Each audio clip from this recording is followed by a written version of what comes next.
आपका सिस्टम सही है, फिर भी आप फॉलो नहीं करते। ऐसा क्यों? क्योंकि आपको उस पर भरोसा ही नहीं है। और भरोसा आता कैसे है? बैक टेस्टिंग से। मोस्ट इन्वेस्टर्स क्या करते हैं? सिस्टम बनाते हैं, 2 से 3 ट्रेड्स लेते हैं, लॉस आता है, फिर सिस्टम बदल देते हैं। Result? No consistency, no confidence. यहाँ सिस्टम नहीं फेल हो रहा, प्रोसेस अधूरा है। सिंपल लैंग्वेज में समझे तो बैक टेस्टिंग मतलब पास्ट डेटा पर अपने सिस्टम को टेस्ट करना। अगर मैंने ये रूल्स पहले फॉलो किए होते तो रिजल्ट क्या आता था? यही आपको देता है रियल एक्सपेक्टेशन, विन रेट और draw down understanding. Back testing करते समय लोग क्या गलती करते हैं? वो सिर्फ प्रॉफिट देखते हैं, लेकिन स्मार्ट इन्वेस्टर क्या देखता है?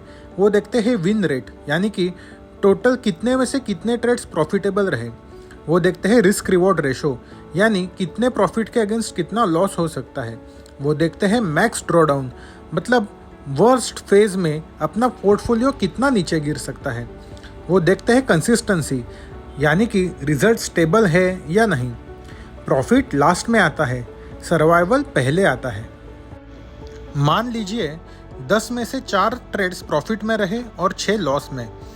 लगता है ना कि सिस्टम खराब है, लेकिन अगर प्रॉफिट बड़ा हो और लॉस छोटा हो तो सिस्टम फिर भी प्रॉफिटेबल रहती है।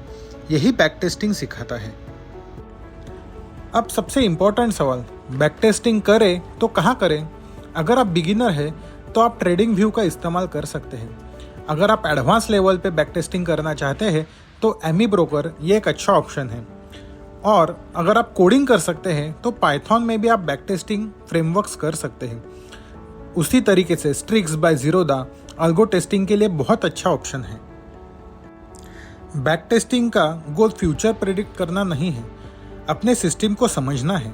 जब आपको पता होगा कि वर्स्ट केस क्या हो सकता है, एवरेज आउटकम क्या आ सकते हैं, तब आप पैनिक नहीं करेंगे।